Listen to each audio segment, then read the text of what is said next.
The tennis court is a really exciting place to be. Many times when we work with our players, the players get very safe when they hit. So when we talk about, let's say, a cross-court drill, they go really close to centre because they're pretty scared of hitting it wide. When we ask the players to hit deep, they hit the service line rather than hit the ball a bit deeper. So what tends to happen is players get very, very safe. Now, I think one of the best ways is to get free of charge technique out of setting good quality court dimensions. So what I mean by that is that if I've got a player that's hitting the ball down the middle of the court and I want them to go cross court but they're not hitting it wide enough. So if I just say to the player, what I'd actually like you to do is hit the ball in the tram lines, then suddenly what I get is I get a lot of free of charge technique. I get the ball contact more out in front, I get the shoulders lined up more, I get the racket going to target more, and I get lots of free of charge technique just by aiming the ball to the tram lines.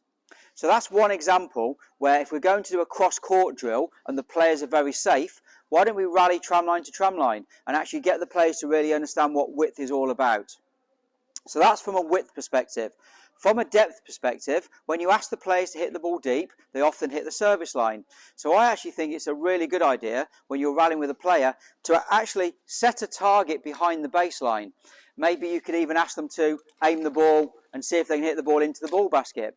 If they're really cautious, maybe you put a throw-down line and ask them to hit over a throw-down line.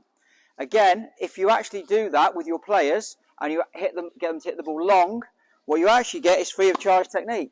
You actually get a lot longer swing, you actually can get a little bit more leg drive, and what you actually get is you get free of charge technique just by setting the dimensions in a different way. What I've also done is place down a bench on the court on the service line, and just to get the players to try and hit over the net and over the bench. Okay, now that gives me a really nice idea then of hitting the ball up to a good depth and good length by hitting over the bench. So putting restrictions in, asking people to do extremes is a great way to get the players to understand what they really can do with their technique.